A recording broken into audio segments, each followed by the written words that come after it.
soir, nous sommes réunis dans cette belle salle pour une conférence et on pourrait se demander pourquoi cette conférence. Sur le dossier du changement climatique, il faut reconnaître que les signaux sont au rouge et que nous avons du mal, malgré ces signaux, à prendre des décisions individuelles cohérentes, moi aussi, et à faire aussi advenir des programmes politiques qui répondraient à l'ampleur de la situation. Pourquoi y a-t-il un décalage entre ce que nous savons et notre comportement? Je l'ai appris hier soir. Les experts en neurosciences avancent une explication liée au système de récompense de nos cerveaux, en particulier la production de dopamine. Et ils mettent en évidence cette dissonance cognitive entre ce que nous savons être bon à long terme pour la planète et pour l'humanité et ce que notre cerveau identifie comme source immédiate de plaisir, de confort, de satisfaction. Et hier, dans le film Pourquoi on se bat, qui était projeté au Grignou, un expert en neurosciences nous disait quand on est confronté à cette tension interne, je sais ce que je dois faire, pourtant ça me fait quand même vraiment plaisir de, par exemple, faire un city trip et partir en avion, eh bien nous optons en général pour l'un ou l'autre comportement. Soit notre attitude va être le déni et le relativisme. En fait, tout ça n'est pas si grave, nous allons trouver des solutions, la technologie va nous sauver, elle nous a d'ailleurs toujours sauvés. En fait, ces catastrophes vont arriver dans longtemps et probablement pas d'abord ici. Soit alors, autre attitude, on prend conscience de ce qui se passe et on est dans une attitude d'action, je pose des choix, je cherche à conscientiser les autres et j'essaye de me battre pour sauver ce qui peut l'être. Et donc, quand on a cet éclairage des neurosciences, moi j'entends derrière ça que d'une part, il faut valoriser socialement les comportements en faveur de la protection de notre environnement. Par exemple, c'est pour ça que c'est intéressant qu'on soit tous réunis pour une conférence ce soir, parce que socialement, nous nous réjouissons de voir que les autres sont là aussi. Et alors on se dit que quand même on n'est pas tout seul dans ce combat, et ça, en tout cas chez moi, ça produit un peu de dopamine. Mais ce qu'on sait aussi, c'est qu'il faut amener la question climatique à ici et maintenant. Et donc là, j'ai un nom, il faut mes lunettes pour ça, un certain Robert Gifford, un psychologue de l'université de Victoria au Canada, qui nous dit en fait on a absolument besoin de plus de gens qui sont conscients des conséquences du changement climatique dans leur propre région, parce que c'est ça qui va nous amener de l'efficacité. Donc dans les deux attitudes, déni ou courage, je pense que s'informer, c'est déjà courageusement refuser le déni. Et pour nous informer et ramener cette question climatique ici, c'est une chance, on a l'expert mondial de la question. Nous avons invité Xavier Fettweis. Alors, Xavier Fettweis, vous le connaissez probablement de nom, il intervient dans nos médias, c'est une figure de l'Université de Liège. J'ai appris qu'il était passionné de climatologie depuis tout petit. Il avait installé une station météo dans son jardin. Et après, il a continué son chemin et il a fini par réaliser un doctorat sous la supervision d'un autre célèbre climatologue, Jean-Pascal Van Ypersele. Et puis aujourd'hui, je vous passe les étapes, il dirige le laboratoire de climatologie de la fac de sciences, dont une des spécialités, c'est la modélisation régionale du climat. Il est donc assez bien placé pour nous parler ce soir de l'ampleur des changements climatiques à Liège, aujourd'hui, ici et demain. Et donc, je voudrais vraiment le remercier de sa présence et souhaiter à tout le monde une excellente soirée. Merci Sybille.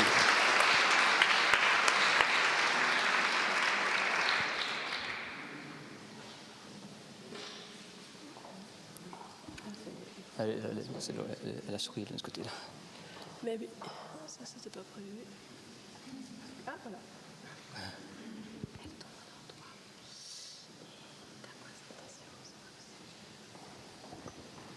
Excusez-moi, une petite seconde.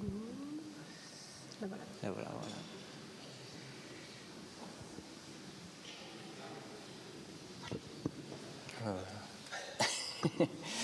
Ça marchait, bien évidemment, avant qu'on ne lance tout. À mon avis, tu dois aller la mettre sur l'écran, là. Non, c'est pas moi qui vais le faire. Il y a un technicien dans la salle.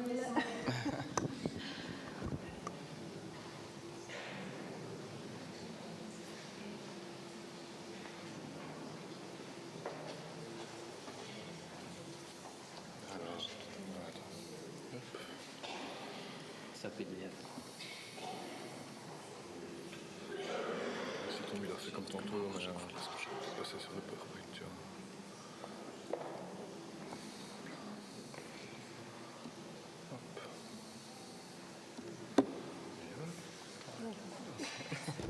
Merci Sybille pour cette introduction. Bonsoir à tous. C'est toujours difficile de parler des réchauffements climatiques alors que dehors il fait 0 degré et qu'on s'apprête à vivre la nuit la plus froide, probablement, enfin en tout cas la première nuit froide de l'hiver. Mais oubliez la météo, on va parler aujourd'hui climat. Climat, il faut ne pas oublier que c'est chaque fois des tendances, des changements sur au moins 30 ans. Alors, petite photo provocatrice, je ne sais pas si vous avez reconnu, mais c'est le Ventoux, il y a 100 ans, qui était inondé. Typiquement, je pense que c'était aussi au mois de décembre, quelque chose comme ça. Et à cette époque-là, donc c'était les grandes inondations des années 1920, les inondations avaient lieu principalement en hiver et c'était lié à de la fonte de neige plus de la pluie. Alors évidemment, dans le futur, ce genre d'inondation, on en aura beaucoup moins, parce qu'on n'aura presque plus de neige qui pourra fondre en Ardennes, mais par contre, on aura des problèmes en été. Et donc ici, je vais vous parler ce soir vraiment de quelle sera la Belgique dans un monde à plus 2 degrés. Plus 2 degrés, pourquoi? Parce que ce monde-là, malheureusement, on ne sera pas échappé. C'est typiquement ce qu'on aura d'ici 20-30 ans en Belgique. Et quoi qu'on fasse maintenant, sauf si on va commencer vraiment, on arrête tout et qu'on pompe le CO2 de l'atmosphère, mais c'est improbable en tout cas de ne pas échapper à ce monde-là. Donc ça veut dire qu'il faut s'adapter aussi à ce monde-là. Et vous verrez que dans mes slides, beaucoup des chiffres vont être basés sur le modèle MAR. Donc c'est notre modèle du climat pour modèle atmosphérique régional. Donc c'est un modèle du climat qu'on développe ici à l'Université de Liège. Alors pour commencer ma présentation, j'aime bien de montrer ce slide et surtout cette phrase-là qui a été écrite en 1988 et donc c'est-à-dire il y a presque 40 ans. À cette époque-là, donc c'était avant le GIEC. Il y a une première conférence sur le climat à Toronto et à cette époque-là, les scientifiques avaient déjà tiré la sonnette d'alarme. En fait, le premier à trouvé un lien entre climat et entre émissions liées aux activités humaines, émissions de gaz à effet de serre liées aux activités humaines et réchauffement, c'est un Norvégien au début du siècle précédent et qui voyait d'ailleurs ça d'un bon œil, parce qu'évidemment en Norvège il fait froid et donc il se disait que pour l'agriculture ça allait être une bonne chose. Voilà. Et donc, avant de parler du réchauffement climatique, il est parfois bon de rappeler où en sont les connaissances actuelles. Et notamment, mais ici je suis sûr qu'il n'y a aucun climato-sceptique, mais bon, parfois il est bon de se rappeler quand même où en est la science à ce niveau-là. Et ici j'ai listé sur la droite la réponse du GIEC. Le réchauffement climatique est-il dû aux activités humaines? Et alors, AR1, AR2 et ainsi de suite, c'est Assessment Report, donc c'est le rapport 1 en 1990, 2 et ainsi de suite en 1995, du GIEC. Alors vous voyez qu'en 1990, on pouvait être climato-sceptique. Et le GIEC d'ailleurs avait conclué que rien ne permet de l'affirmer. Et puis en 1995, et vous voyez l'évolution de la science, et en 2021, c'est sans équivoque, il n'y a plus de doute. Donc il n'y a plus lieu d'être climato-sceptique. Les seuls climato-sceptiques qu'il y a, c'est des gens qui sont payés pour l'être. Par exemple, pendant l'ère Trump, les États-Unis payaient des gens pour dire le contraire, comme on payait des gens à une époque pour dire que le tabac était bon pour la santé. Alors comment est-ce que le GIEC peut conclure maintenant en 2021 qu'il n'y a plus d'équivoque et pourquoi en 1990 on ne pouvait pas le dire, on n'était pas sûr? Simplement parce qu'au début du GIEC, dans les années 90, les modèles suggéraient quelque chose, un réchauffement climatique, mais on ne l'observait pas encore. Donc on n'avait pas des observations pour vérifier ce que font les modèles. Maintenant, ici, on a suffisamment de recul, il y a suffisamment de changements climatiques, et dans les modèles du climat, alors ici j'ai mis un exemple, bon, c'est un peu technique, mais en gros vous avez au-dessus, la courbe noire c'est l'anomalie de température globale observée, et en rouge et bleu ce sont des simulations du GIEC. Alors j'ai mis des vieux trucs de 2007 et de 2013, justement pour montrer que déjà à cette époque-là les modèles marchaient assez bien, et donc les modèles sont capables de reconstruire la hausse de température qu'on observe au niveau global depuis typiquement les années 60. Si dans ces mêmes modèles du climat, on met aucun gaz à effet de serre, c'est-à-dire on met les gaz à effet de serre tels qu'on avait au début de l'ère industrielle, à ce moment-là, vous voyez que les modèles ne sont plus capables de représenter la hausse de température. Alors le GIEC a fait cet exercice-là pour la hausse de température globale, mais aussi pour les anomalies de température à l'échelle des continents, les anomalies de précipitation, la fonte des glaciers, la hausse du niveau des mers et ainsi de suite. et pour tous les changements observés, si dans les modèles on ne tient pas compte de la hausse des gaz à effet de serre, on n'est pas capable de représenter ce qu'on observe. Et donc en 2021, il n'y a plus aucun doute. Alors, comme introduction, il est bon parfois de se représenter qu'est-ce qu'on a déjà observé en Belgique comme changement climatique. Alors ici, c'est des résultats du modèle MAR, mais globalement, c'est très proche des observations. Et ici, je vais comparer la période 2011-2022 observée en Belgique versus 80-2010. Vous verrez que dans la suite de mon exposé, 80-2010, c'est ma période de référence. Et vous voyez que déjà que par rapport à 1880, on a déjà gagné plus 1,3 degrés en Belgique en 80-2010. Et maintenant, si on regarde sous les 10 dernières années, qu'est-ce qu'on a observé en Belgique? On voit par exemple à gauche, au-dessus, c'est la température annuelle, changement de température annuel. Anomalie à droite, température en été, et puis en dessous, c'est les précipitations annuelles et les anomalies de chute de neige. Qu'est-ce qu'on peut observer en Belgique? Rien que sur les 10 dernières années, on a typiquement gagné quasi 1 degré, et vous voyez que ce réchauffement est plus fort en été qu'à l'échelle annuelle, et il est plus fort en Ardennes qu'en Flandre. Au niveau des précipitations, légère diminution des précipitations, mais ce n'est pas significatif. Au niveau des chutes de neige, là, il n'y a aucun doute, une diminution significative des chutes de neige. Et donc, ceci, c'est vraiment les changements observés. Alors, je suis sûr qu'il y en a qui vont tiquer, mais comment ça se fait qu'en Flandre, on a une anomalie positive des chutes de neige? Simplement parce que, statistiquement, il n'y a pas de neige là-bas, et donc il suffit d'une petite différence pour avoir ces signes positifs, mais ça n'a aucun sens, évidemment. Il n'y a pas une augmentation des chutes de neige en Flandre, quoi. Donc ça, c'est vraiment les changements observés depuis, rien que sur les 10 dernières années, on a gagné 1 degré en Belgique.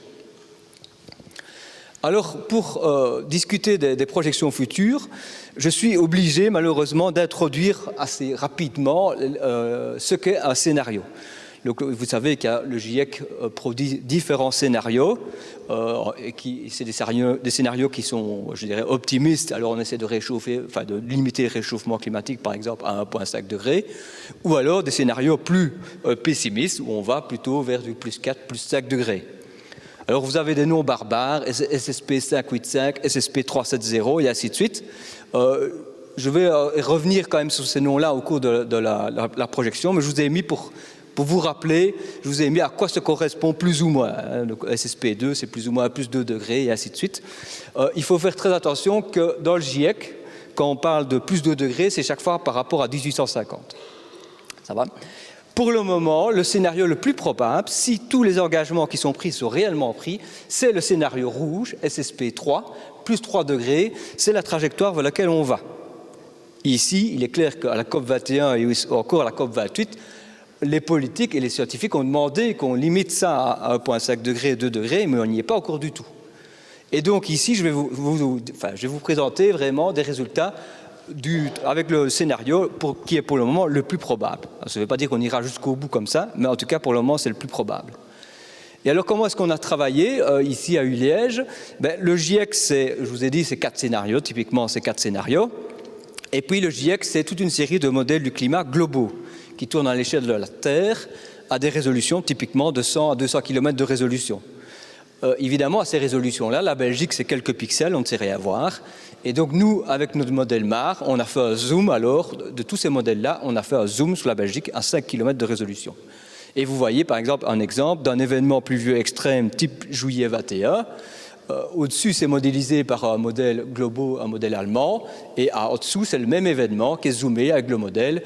Et on a un pic de précipitation lié, évidemment, aux Ardennes. Alors que dans le modèle global, les Ardennes culminent à 200 mètres d'altitude. Donc, évidemment, le modèle n'est pas capable de représenter les précipitations liées à un relief.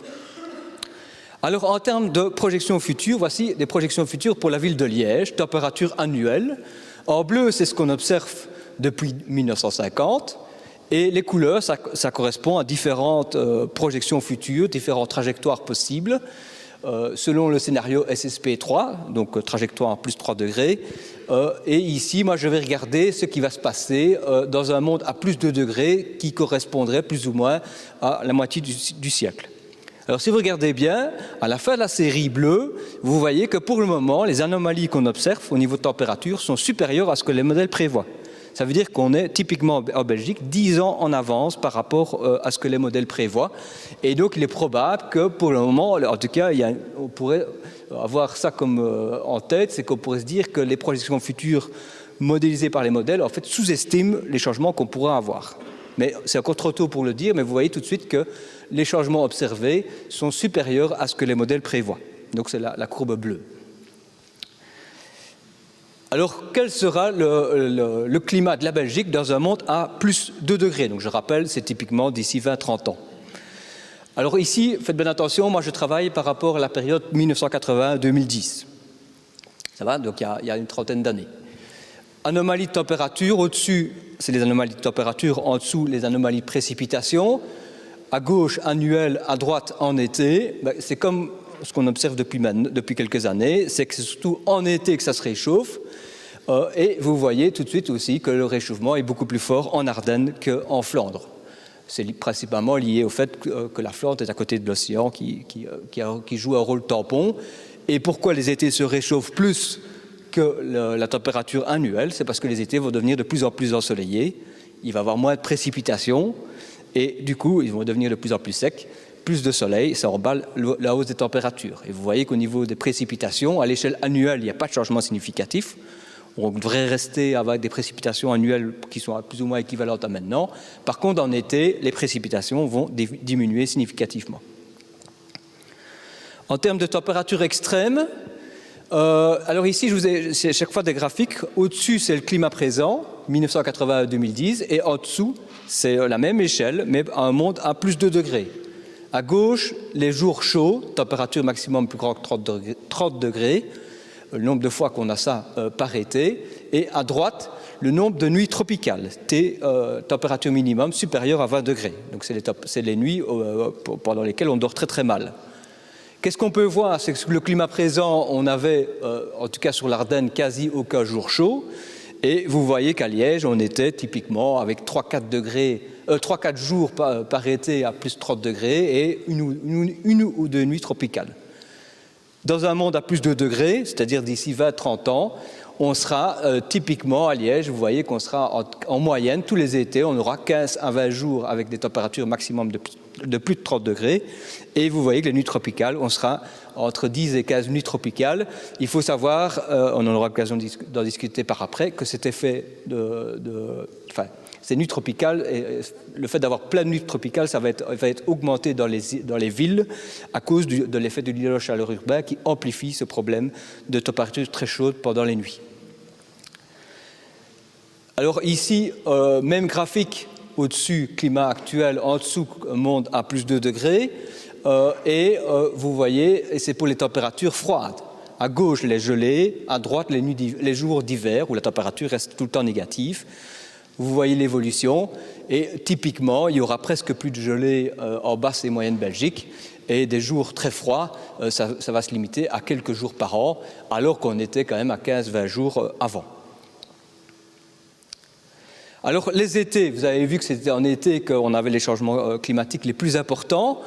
Et ce qui est intéressant aussi de regarder, c'est intéressant de regarder les moyennes, mais aussi c'est intéressant de regarder la variabilité. C'est quoi la variabilité interannuelle? C'est le fait d'avoir des étés très chauds, et puis très secs, très humides, très froids, et ainsi de suite. Et ça, vous voyez que ça va augmenter fortement. Ici, à gauche, j'ai mis le nombre d'étés secs qu'on a sur une période de 30 ans. Donc des étés qui sont significativement plus secs que la moyenne. À droite, c'est les étés qui sont significativement plus humides que la moyenne. Et vous voyez tout de suite que sur le climat présent, c'est fort pareil, on a à peu près la même chose, alors que dans le futur, on continuera à avoir quelques étés humides, mais vous voyez très vite qu'on va avoir de plus en plus des étés très secs.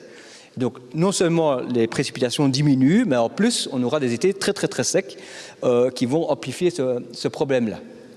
Alors ça, c'est pour les changements liés aux précipitations. Idem, en termes de température, j'ai fait exactement le même travail. Au-dessus, c'est le climat actuel, en dessous, c'est le monde à plus 2 degrés. Été froid à gauche, été chaud à droite. Et là, je parle même des étés caniculaires. C'est une autre mesure, mais globalement, qu'est-ce qu'on peut voir? C'est que dans un monde à plus de 2 degrés, on n'aura plus du tout d'été froid, on aura, vous voyez, un maximum d'étés très chauds et on aura même une dizaine d'étés caniculaires, c'est-à-dire des étés type 2019. Donc au moins supérieur à 2019. Évolution, voici une évolution de la sécheresse, parce qu'évidemment, il y a non seulement moins de précipitations, mais en plus, il y a plus d'évaporation parce qu'il fait plus chaud. Et vous voyez ici l'évolution de la sécheresse, ici en région wallonne, depuis 1970 jusqu'à la fin du siècle. En bleu, c'est ce qui est observé, et après, c'est une modélisation. Et vous voyez en bleu, on retrouve l'été 1976, 2019, 2022, le fameux été 2021 qui lui est tout au-dessus. Donc l'indice, quand il est positif, c'est humide, et quand il est négatif, c'est la sécheresse ou la sécheresse extrême même. Et vous voyez qu'à la fin du siècle, on va avoir une redondance d'été très sec. Et en fait, l'indice est limité à une valeur de -3. On ne peut pas descendre en dessous de -3, mais en réalité, en fait, on pourrait même être plus bas que -3 certains étés. Et donc vous voyez que globalement, on va avoir de plus en plus d'étés secs, mais ce n'est pas pour ça qu'on aura quand même quelques étés un peu plus humides, type juillet 21, enfin type l'été 21. Alors, quid du climat à Liège? Alors pour ceux les amoureux des chiffres, voilà des chiffres avec différentes statistiques. Mais moi, ce que j'ai regardé ici, c'est à quoi correspondrait le climat qu'on va avoir à Liège en 2030, en 2050, en 2070 et à la fin du siècle. Et ici, au-dessus à droite, j'ai mis chaque fois les villes françaises qui ont un climat, en tout cas en termes de température, qui est équivalent à ce que Liège va avoir. Et vous voyez qu'en 2030, on aura le climat du Mans, et puis de Poitiers, et puis d'Agen, dans le Gers, et puis à la fin du siècle, on serait sur le climat de Toulouse. Et voilà, ici en background, on ne voit pas très bien, mais c'est une photo du Gers avec des vignes, un paysage complètement différent. Mais clairement, Liège, c'est vers ce climat-là qu'on aura. Évidemment, à Toulouse, il y a plus de soleil parce qu'on est plus au sud, mais typiquement, les températures en été et de manière annuelle seront équivalentes à celles qu'on observe actuellement à Toulouse. Maintenant, l'événement de juillet 21, quid de son évolution? Alors, cet événement a marqué les esprits. Il est tombé ici en background, c'est la quantité de précipitations sur 3 jours.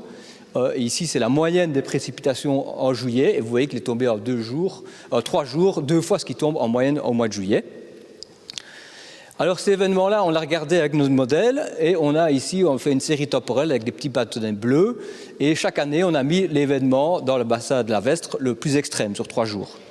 Alors vous retrouvez tout à la fin de la série le fameux événement de juillet 21 et vous voyez 2 autres événements, septembre 1998, octobre 82, où là aussi on avait déjà eu des inondations, mais vous voyez qu'évidemment juillet 21, on est largement au-dessus de ce qu'on a observé dans le passé. Alors on peut faire exactement le même exercice pour le futur, et de nouveau avec des bâtonnets bleus, et là qu'est-ce qu'on voit dans les bâtonnets bleus? C'est que déjà que dans le modèle, ici c'est une des modélisations, parce qu'on en a fait plusieurs, c'est que le modèle ne suggère pas d'événements type juillet 21 avant 2020. Donc ça veut dire que sans un réchauffement climatique, un tel événement, une telle intensité est improbable. Et vous voyez que dans le futur, le modèle en suggère pour quasi tous les scénarios.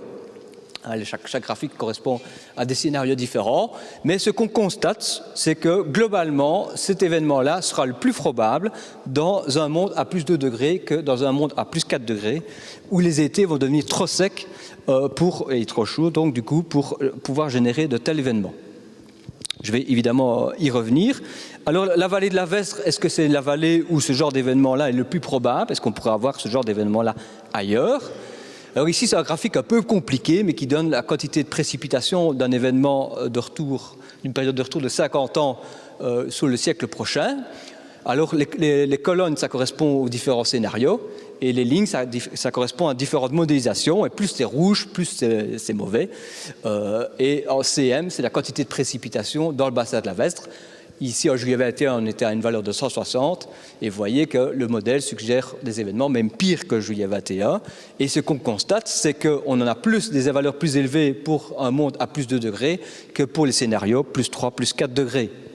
Mais par contre, ce qu'on observe aussi, c'est sûr, il y a évidemment un peu d'incertitude, mais dans toutes les modélisations, on voit que le bassin de la Vestre est la zone la plus critique en Belgique, et c'est évidemment lié à la présence des hautes fagnes. Si on enlève les hautes fagnes, on a resimulé l'événement de juillet 21, on enlève les hautes fagnes dans le modèle, à ce moment-là, les précipitations tombent ailleurs, on n'aurait pas eu cet événement-là. Quelques indications sur les événements extrêmes en Belgique. Alors ici, j'ai parlé des températures, des canicules et ainsi de suite. Il y a évidemment une diminution significative du froid et de la neige. Des sécheresses, j'en ai parlé. Quand c'est en couleur, c'est les chiffres, ça veut dire qu'on est sûr de notre coup. Par contre, pour certains événements, genre tempête hivernale ou ouragan, tornade, et ainsi de suite, là, par contre, on est beaucoup moins sûr. En fait, ce qu'il y a, c'est que les modèles ne sont pas capables de les simuler explicitement. Et donc, c'est très difficile de savoir ce qui va se passer dans le futur. Et de plus, avec le réchauffement climatique, pour avoir des événements extrêmes, il faut un contraste de température élevé. Or, ce contraste est en train de diminuer parce que les pôles se réchauffent plus vite que l'équateur. Mais il faut aussi beaucoup d'énergie pour alimenter ces événements-là. Et ça, évidemment, avec le réchauffement climatique, on va avoir plus d'énergie. Et donc, c'est deux effets contradictoires.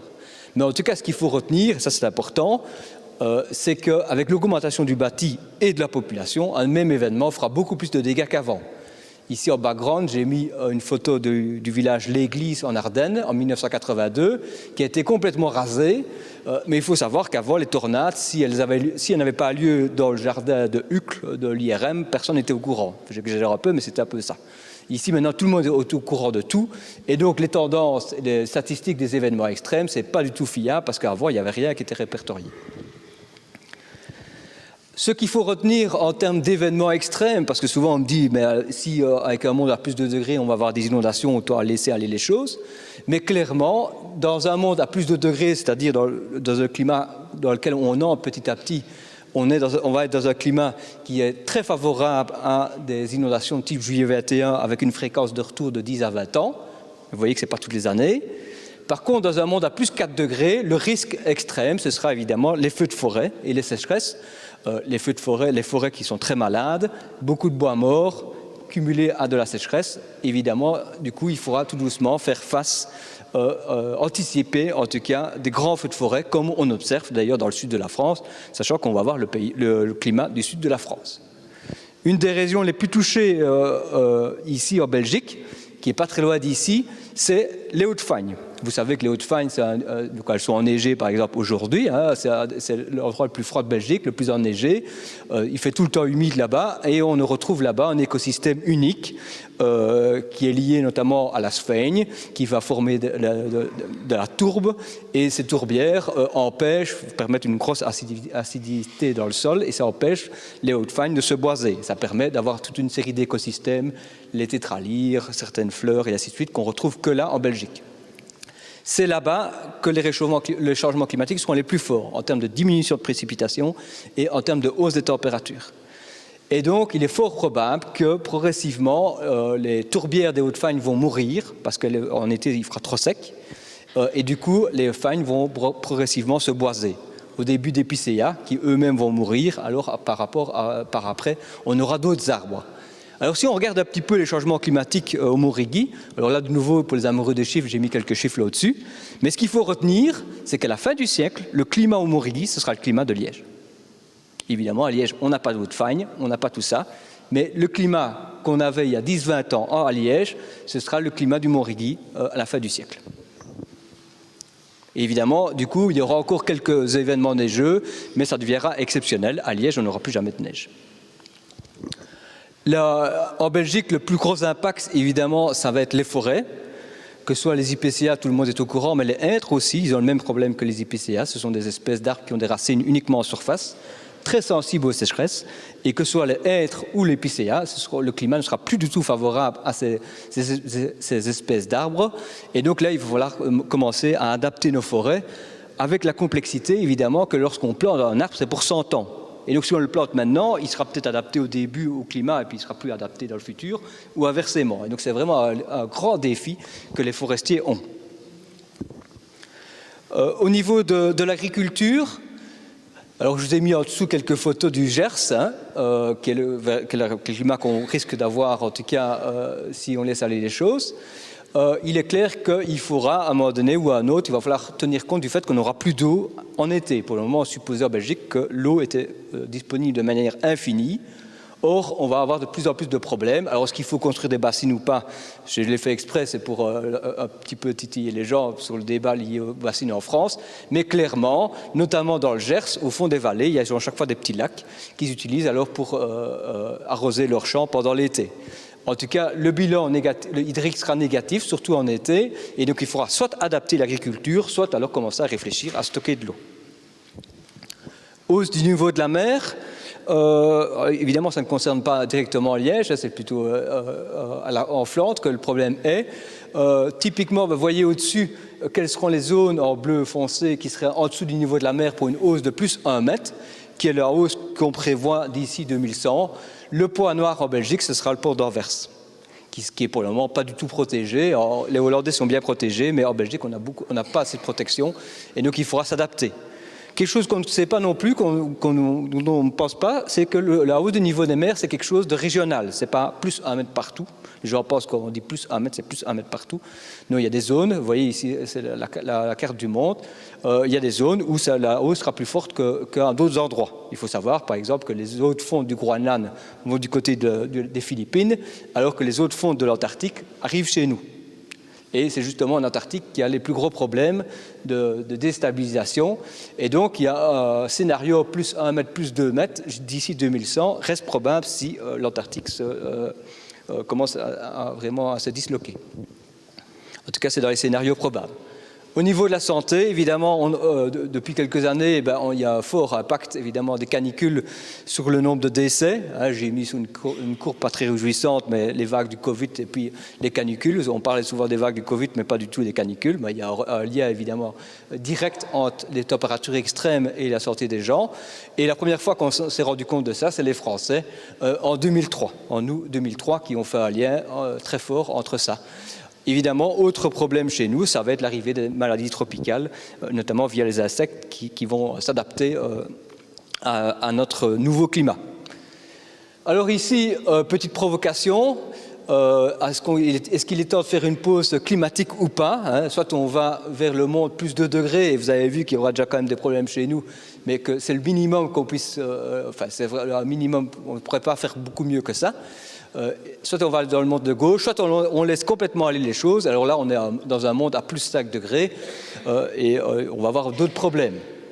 Alors ici, et je suis sûr que ce n'est pas le cas dans l'Assemblée ici, mais souvent les gens se disent, soit ils nient le problème, et c'est ça qui est intéressant, ce genre de conférences et toutes ces activités liées à ça, c'est qu'il est important de conscientiser les gens pour qu'ils se rendent compte qu'il y a un réel problème, soit alors ils se disent, bon, je ne bouge pas parce que les Chinois ne font rien, donc moi je ne fais rien.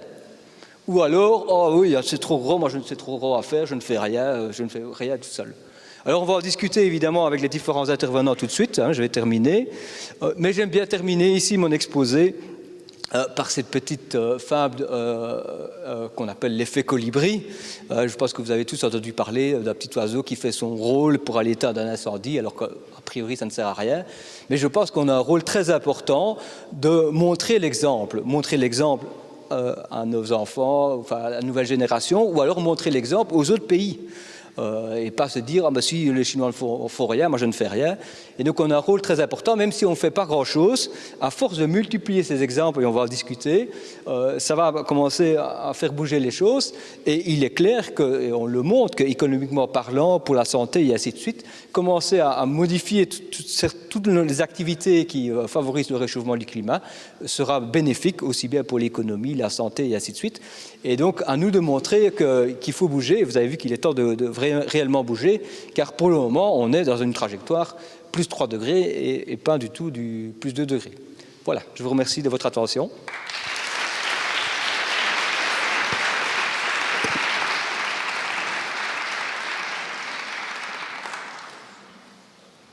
Voilà, merci beaucoup Xavier Fetways pour votre exposé très clair, je pense, pour ces projections futures et aussi les constats déjà très concrets qui concernent notre territoire. Alors votre exposé, c'est vrai, invite vraiment à ne pas se voiler la face parce que les conséquences du réchauffement climatique sont perceptibles et nous concernent toutes et tous aujourd'hui, on en a tous conscience.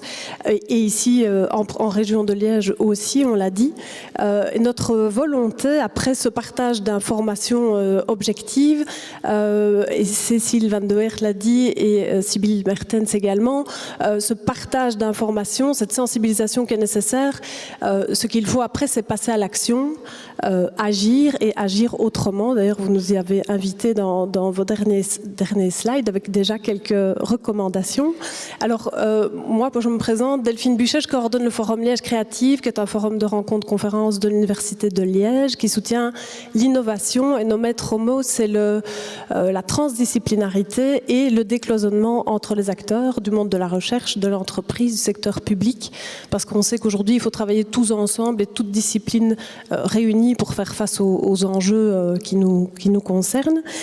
Et précisément, Cécile Van de Heert nous a proposé de nous associer à cette conférence ce soir pour vous proposer d'élargir un peu les horizons et les regards en partageant différents points de vue.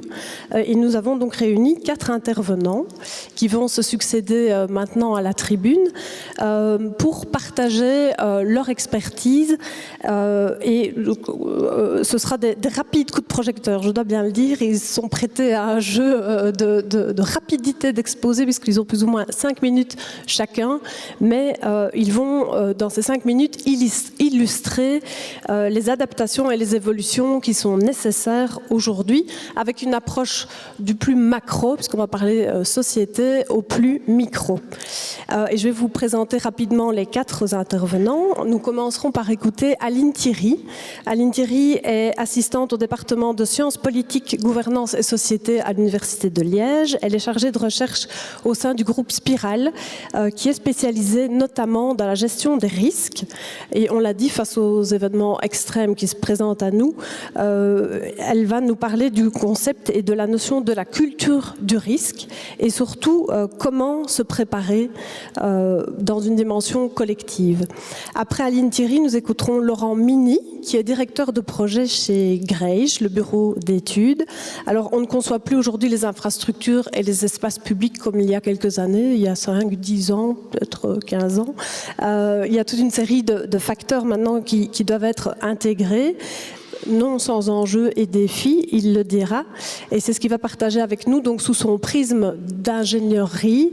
Mais vous verrez que les exemples qu'il va présenter pour illustrer ses propos montrent que c'est vraiment dans une prise en compte systémique, comme on dit, qu'il faut considérer ces évolutions. Alors, des challenges, on en a beaucoup lorsqu'on est échevin en charge de la transition écologique et de la mobilité, n'est-ce pas Gilles Forêt, qui est avec nous, échevin donc à la ville de Liège, et avec son échevinat, il est au cœur de la mise en œuvre du plan climat, dont vous avez très certainement entendu parler, plan climat pour la ville de Liège, avec vraiment la volonté d'adapter le territoire, et il évoquera notamment le projet, le plan Canopée. Il nous a aussi apporté un livre qu'il présentera, je pense, très beau livre. Et enfin, pour redescendre à l'échelle encore un petit peu plus micro, on parlera de l'habitat et d'habitat résilient avec Shadi Atia, qui est professeur en faculté de sciences appliquées au département Argenco à l'Université de Liège, spécialisé dans les techniques de construction des bâtiments. On a parlé des impacts du réchauffement climatique et de ses impacts sur la santé, et on est tous conscients de la vulnérabilité, notamment de certaines personnes. Et cette vulnérabilité concerne aussi les bâtiments, c'est ce que Shadi Atia va nous rappeler et exposer en nous parlant de bâtiments tertiaires plus adaptés à l'épreuve du climat. Voilà pour le fil rouge, et je vais tout de suite passer la parole à Aline Thierry, qui est la première des intervenantes.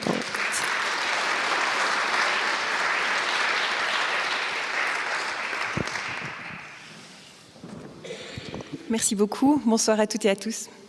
Alors donc pour ma part, je vais vous parler de gestion de crise et de planification d'urgence. Je vais essayer de faire ça en 5 minutes pour respecter les consignes. Alors comme on vient de le voir très clairement avec les changements climatiques, les événements extrêmes, les crises qu'on peut qualifier de hors cadre, telles que nous avons connu la pandémie de Covid-19, mais aussi les inondations en province de Liège en juillet 2021, sont susceptibles de se multiplier.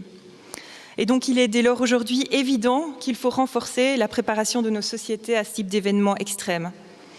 Et pour être résolues, les crises qui dépassent les cadres établis appellent des réponses nouvelles et sans cesse renouvelées. Il faut pouvoir faire preuve d'intelligence collective pour trouver des réponses innovantes face à des crises qui, par définition, vont nous surprendre. Sinon, on n'est pas dans une situation de crise. Et donc, la question que je voudrais soulever avec vous ce soir est la suivante. Comment concrètement renforcer la culture du risque face aux crises et aux catastrophes? Alors, pour répondre à cette question, je propose de développer 3 pistes de réflexion, mais qui sont autant d'éléments à discuter avec vous ce soir lors de la table ronde. Alors tout d'abord, un élément qui me semble vraiment très important, c'est tout le travail qui est fait en amont de la gestion de crise, tout ce qui concerne la planification d'urgence, la préparation aux situations d'urgence. C'est un travail en fait très important, mais c'est aussi un travail de l'ombre en fait. Et il y a peu de gens qui s'y intéressent. Parce qu'en fait, il s'agit de se préparer à des crises qui ne surviendront peut-être jamais et dont on espère en fait qu'elles ne surviendront pas. Et donc ce travail est rarement la priorité des gouvernements. Alors comment envisager une planification d'urgence, une préparation aux crises, qui soit un véritable processus de communication, de coordination au niveau local, avec les différents niveaux de pouvoir concernés? Le cœur de la planification d'urgence, c'est un travail de réseau. Et il y a toute une série d'acteurs, que ce soit les zones de secours, que ce soit les zones de police, que ce soit les acteurs qui interviennent en première ligne au niveau de la gestion de crise, qui doivent avoir appris à travailler ensemble, en fait, qui doivent partager un langage commun, qui doivent faire des exercices. C'est très important de comprendre que la planification d'urgence, c'est pas juste faire des plans d'urgence. C'est bien plus que ça, c'est vraiment développer un processus de communication. Et aussi avec la population. Des mises en réseau qui doivent être permanentes. Or, aujourd'hui, en Belgique, donc ce n'est pas spécifique à la Wallonie ou à la province de Liège, ici c'est vraiment toute la Belgique qui est concernée, la planification d'urgence, la préparation aux situations d'urgence soulève toute une série de questions. Et notamment les communes, au niveau local, elles ont l'obligation d'avoir un coordinateur planification d'urgence, donc c'est une personne qui est en charge de mettre en place ce processus de planification dans les communes. Or, ces personnes-là n'ont pas d'obligation d'être formées et elles ont rarement le temps de s'entraîner. Et il s'agit souvent d'une personne aux multiples casquettes et la planification d'urgence est rarement la priorité. Alors, il y a des pistes d'amélioration qui sont en cours. On ne va pas s'enfoncer dans quelque chose de négatif. Depuis notamment les inondations, très clairement, il y a des réflexions qui sont sur la table pour essayer de consolider la planification. Il y a un groupe d'experts, notamment, qui a rédigé un livre blanc dans lequel il y a de nombreuses recommandations sur le sujet. Le Centre national de crise aussi est en train de revoir tout l'arrêté royal, qui en fait est un arrêté royal qui date de 2019, mais la version plus ancienne de 2006, et qui était vraiment basée sur la catastrophe de Guy Languien, pour revoir en fait nos principes de gestion de crise et de planification d'urgence. Et puis ici aussi, même à l'Université de Liège, il y a une nouvelle formation, le certificat interuniversité en gestion anticipative des risques et des crises, Planicrise, qui vient d'être lancé cette année académique. Et il y a aussi un autre certificat qui existe depuis 14 ans déjà, Planicom, et qui contribue à renforcer ce soutien à la formation. Ça, c'est un premier point qui me semble vraiment important. Ensuite, un deuxième élément à aborder concerne évidemment la nécessité d'impliquer la population dans les dispositifs de gestion de crise et de planification d'urgence. Avec la pandémie de Covid, souvenez-vous, toutes ces personnes qui ont commencé à fabriquer des masques, ces entreprises qui se sont reconverties pour fabriquer du gel hydroalcoolique. Et puis aussi, pendant les inondations de juillet 2021, en province de Liège, c'est très clair que l'État seul ne peut pas gérer de telles crises ou de telles catastrophes. Donc c'est clairement un appel à la mobilisation. Or, la population, elle est un impensé des dispositifs. L'arrêté royal, dont je vous ai parlé tout à l'heure, il ne parle pas de population, en fait. Seulement sur un seul aspect, c'est en matière d'information. Il faut informer la population des mesures prises par les autorités en situation de crise. Or, on se rend compte que quand on est dans des situations hors cadre, des crises comme on l'a vécu dernièrement, ce n'est pas possible. Ça ne fonctionne pas. On l'a vu aussi en matière d'évacuation, des mesures de protection de la population. Comment on peut évacuer une population en période de crise si elle n'a jamais été mise en amont, si elle n'a jamais été sensibilisée, si elle n'a jamais été préparée à devoir prendre une telle mesure? On se rend compte que ça ne peut pas fonctionner, ou en tout cas que c'est très difficilement opérationnalisable. Donc l'approche aujourd'hui est trop top-down, elle est trop rigide, et il faut sortir de cette logique pour penser la participation de la population aux différentes étapes du cycle du risque. Ce n'est pas uniquement au moment de la gestion de la crise.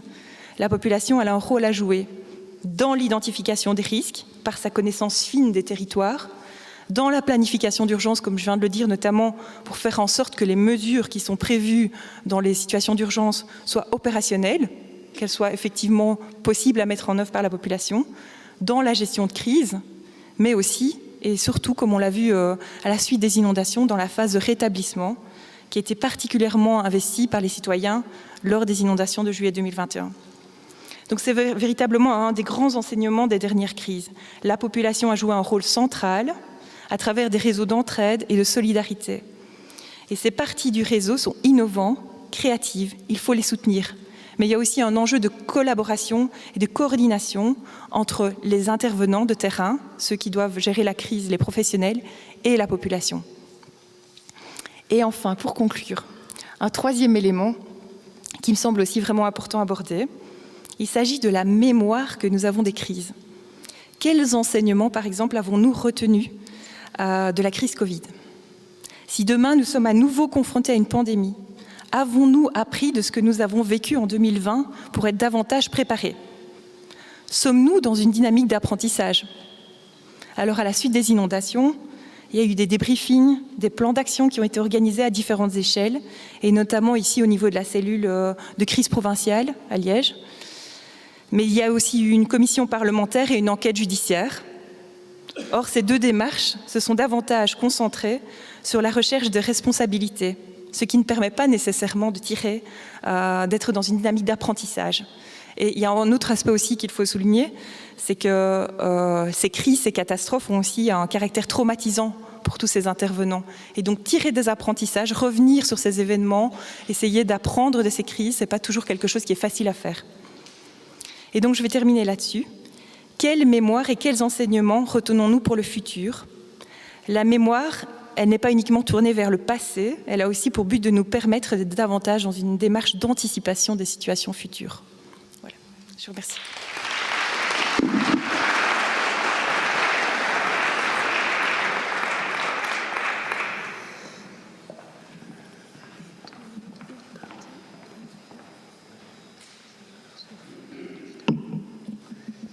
Bonjour à toutes et à tous.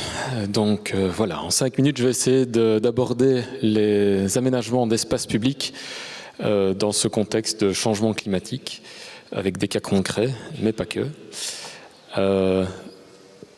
Juste être conscient, enfin, ça a été clairement introduit, hein, donc ces changements climatiques qui vont vraiment impacter ou impactent directement notre mode de vie de manière générale. La manière de consommer, la manière de se déplacer, la manière de vivre notre habitat, notre mobilité, tout ça va par conséquent impacte directement l'aménagement du territoire au sens large et donc des notions d'urbanisme. Ce soir, je ne suis pas urbaniste, donc je vais vraiment me limiter sur des cas plus techniques, mais notamment aborder des projets concrets sur lesquels toutes ces évolutions s'appliquent directement dans les projets. Juste beaucoup d'infos là-dessus. Mais donc, classiquement, dans les aménagements d'espace public, ce qui ressort, c'est les demandes claires, c'était historiquement la gestion de la mobilité motorisée, la place des PMR, tout ce qui était notion de sécurité. Évidemment, les projets, c'était la convivialité, l'habitabilité, la gestion des stationnements, enfin, donc vraiment les besoins quotidiens. Évidemment, tout ce qui était services, réseaux divers, donc alimentation, gaz, les impétrants, etc. Plus, évidemment, les notions paysagères. Récemment, même si ce n'est pas nouveau, ce sont des notions qui existent depuis très longtemps, mais c'est juste qu'elles sont par l'intermédiaire suite notamment à l'exposition de tous ces changements climatiques et la prise de conscience de ces évolutions, clairement, depuis quelques années, reviennent vraiment dans le top des priorités des notions de type report modaux, donc intégration des modes actifs, le développement des transports en commun de manière différente, la désartificialisation des sols, en tout cas limiter l'expansion des zones à durée, des zones bâties, la gestion des eaux à la parcelle, par exemple, ça c'est clairement un cas concret qui vise à justement éviter le report de l'eau à l'égout. Il y a également la lutte contre les îlots de chaleur, et ça clairement la ville de Liège pourra aborder plus largement ce sujet-là, et tout ce qui est la préservation accrue des écosystèmes. Toutes ces thématiques-là sont bien connues depuis longtemps, mais c'est juste vraiment, elles font partie vraiment des priorités à l'heure actuelle dans les aménagements d'espace public. Évidemment, ça peut sembler évident, c'est juste que ça impacte directement notre quotidien et notre mode de vie. Quand on parle de ne pas artificialiser plus nos territoires, ça veut dire que sur un développement, un report modal, par exemple implémenter une piste cyclable sur une vallée, clairement la vallée de la Vézre, ici où je vais venir dans quelques instants. Si on veut éviter de conquérir des nouveaux territoires sur des zones forestières ou des zones agricoles ou même du bâti existant, ça veut dire reconfigurer l'espace existant, l'espace dédié pour l'instant essentiellement à la voiture. Et donc du coup changer les habitudes, les modes de transport, le stationnement devant chez soi, et donc du coup créer des poches de stationnement, donc se déplacer. Et tout ça, ça nécessite de convaincre les gens, les habitants. Ça nécessite aussi parfois on n'y pense pas forcément, mais tout ce qui est impact sur les réseaux enterrés, historiquement, enfin tout ce qui est alimentation, gaz, en eau, en électricité, tout ça on ne le voit pas et pourtant c'est une forêt en dessous sous nos pieds. On est presque à la troisième génération de concessionnaires. Il faut savoir juste que quand on remplace des conduites de gaz, les anciennes elles sont mises sous cocon, elles sont inertées et puis elles sont laissées en place. Donc on se retrouve parfois sur notre espace public avec des nappes de réseau qu'on n'en retire pas forcément. Et donc, du coup, c'est difficile d'aménager de l'espace en surface, de replanter des arbres avec tous ces réseaux enterrés pour lesquels l'historique n'est pas forcément conservé. Donc, tout ça nécessite, du coup, une évolution sur la manière de gérer ces infrastructures. Ça demande du temps, ça demande de l'argent, c'est de l'investissement à long terme. Il faut maîtriser tous ces coûts. On parle aussi de lutte contre les îlots de chaleur. Donc, clairement, les réseaux enterrés, c'est un des enjeux majeurs. Et donc voilà, c'est juste être conscient que tous ces changements climatiques impactent directement notre quotidien. Il y a ce souhait, cette obligation même par des réglementations, que ce soit le code de l'eau, la déclaration de politique régionale, le FAS 2030. Il y a plein de politiques qui sont en cours, qui sont même des obligations du coup, et qui sont en train d'être mises en œuvre dans les différents projets, et donc du coup qui impactent le quotidien des gens. Et c'est vraiment être conscient que ce ne sera pas... Il suffit d'eux, il n'y a pas de solution miracle. Ça va vraiment c'est une adaptation de notre quotidien en permanence sur la gestion et l'aménagement des espaces publics. Un premier exemple, ceci c'est les boulevards du centre de Bruxelles. Donc on est clairement au boulevard Anspach, devant la bourse de Bruxelles ou place de Broucker. Ceux qui connaissent historiquement, c'était une artère clairement dédiée à la voiture. Ça, c'est une photo qui même a quelques années. Récemment, on peut le voir en bas à droite, la forêt pousse assez bien. La raison pour laquelle je parle de contraintes, ce que vous avez ici à gauche, c'est la manière dont les arbres ont été intégrés. Donc sous le boulevard Anspach, que vous avez en haut à droite en situation avant les travaux, c'était clairement de la voiture. On voit que les quelques arbres sont mis dans des bacs plantés. Pourquoi ? Simplement parce qu'en dessous, à moins d'1 mètre de profondeur, on a les voûtes du métro, on a les égouts principaux, toutes les nappes d'impétrants. Et donc dire on va infiltrer l'eau avec en dessous le tunnel du métro, planter des arbres avec justement toutes ces problématiques de réseau et d'infrastructures souterraines, c'est complexe. Et donc c'est mettre en place toute une dynamique, une réflexion de l'ingénierie en partenariat évidemment avec les urbanistes, les paysagistes et les autorités, c'est la manière de trouver le bon équilibre pour arriver sur des solutions qui sont pérennes. Planter l'arbre, le but n'est pas de le couper dans 5 ans, parce qu'il aura atteint une taille trop grande que le reste de la structure ne pourra plus supporter. Donc c'est vraiment avec des solutions techniques. Vous le voyez ici, rien que pour l'alimentation en eau de l'arbre, il y a une récolte des eaux de surface. Pour ne pas qu'il ait trop d'eau, il y a tout un système de gestion de trop-plein qui permet quand même d'évacuer par les réseaux d'égouttage. Donc voilà, c'est une adaptation de l'infrastructure pour justement rentrer dans cette dynamique de reconversion et de réaménagement des espaces publics. Donc voilà le résultat après, et je pense même que les arbres ont encore bien grandi depuis. Ceci est un exemple. Quand je parlais des réseaux enterrés, c'est pas une phobie là-dessus, mais c'est juste que notre espace public est totalement saturé d'infrastructures, et donc ça c'est une énorme contrainte. Ce sont des budgets énormes, puisque le but... ce sont des infrastructures qui sont là pour de longues périodes, et donc ces évolutions qui sont quotidiennes, ça impacte automatiquement énormément d'acteurs et des budgets colossaux. Ça c'est un exemple dans le centre-ville de Verviers, avec les architectes paysagistes et urbanistes Baumans de Fait. Donc on est en train de revoir toute une partie du centre, c'est juste un carrefour. Et voilà, le but était de revoir la mobilité, replanter, etc. Mais on voit la densité d'infrastructures souterraines. C'est très complexe de vouloir, sans entrer dans des dépenses exagérées ou des investissements exagérés, de reconfigurer l'espace. Un exemple. Un autre exemple, On est dans la vallée de la Vézre, elle a été citée tout à l'heure. On est au Surdan, entre Verviers et Dolin. Donc clairement une zone sinistrée. En haut, en partie supérieure sur la photo, la situation existante. Donc on voit clairement qu'en termes d'occupation de l'espace, c'est clairement dédié à la voiture. C'est vraiment une grande route sur laquelle le bâti est... Enfin, c'est plus une grande route et du bâti, et non pas un village et une rue d'accès. Le stationnement se fait comme il peut pour l'instant. Le but du projet, c'est d'installer une piste cyclable, une cyclostrade, même donc une piste de cyclable avec une certaine capacité, dans une logique clairement d'inciter du report modal. Donc clairement d'offrir une alternative à la voiture, avec une piste cyclable continue, efficace, fonctionnelle, sécurisée, confortable en termes de revêtement, de rayons de courbure, de profil en long. Enfin, on est vraiment sur une infrastructure qui va inciter l'usager à se dire c'est plus efficace par le vélo, c'est plus agréable, et donc je délaisse la voiture. Des premiers tracés envisageaient des passages par des zones forestières, par des berges. C'était plus... Pour certaines raisons, c'était plus avantageux. Clairement, dans une logique post-inondation, dans cette prise de conscience et des demandeurs, évidemment, de l'administration des maîtres d'ouvrage, la reconfiguration de l'espace existant est finalement ce qui est retenu. Et donc, mais par conséquent, ça va impacter clairement la vie dans le village, sur le stationnement, sur la reconfiguration des espaces, sur la gestion des appétents, tout ce que je disais tout à l'heure. Le coût d'investissement est plus important. Ceci est un exemple de la traversée des Surdans, par exemple. Donc c'est la photo que vous voyez tout à l'heure. En termes d'espace vert, c'est pas le meilleur tronçon. Maintenant, il y a l'espace qui est disponible. On ne peut pas démolir, on ne peut pas exproprier, on ne peut pas... voilà, on fait avec l'espace qui est disponible. Et clairement, il y a toutes les obligations de PMR, d'arrêt de bus, etc., qui doivent évidemment être maintenues. Mais c'est juste un exemple de reconfiguration de l'espace. Actuellement, vous avez une voirie qui fait 2 fois 4 mètres, enfin des bandes de 4 mètres de large, avec des surlargeurs, quelques accotements moyennement stabilisés.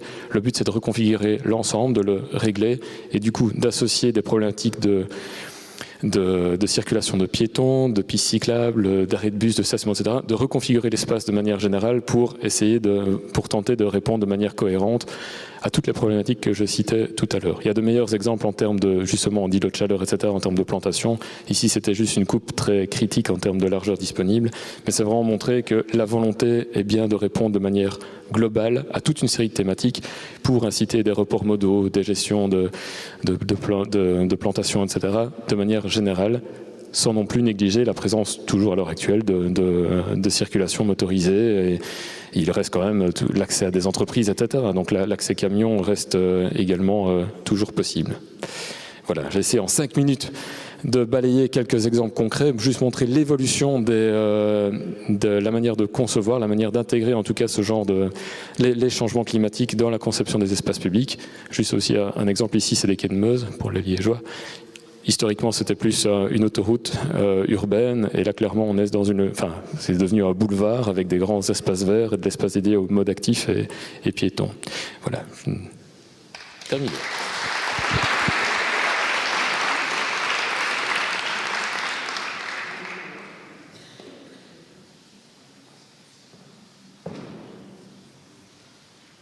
Les îlots de chaleur et les plantations, je pense qu'on va encore en parler avec l'échevin Gilles Forêt. Merci Laurent.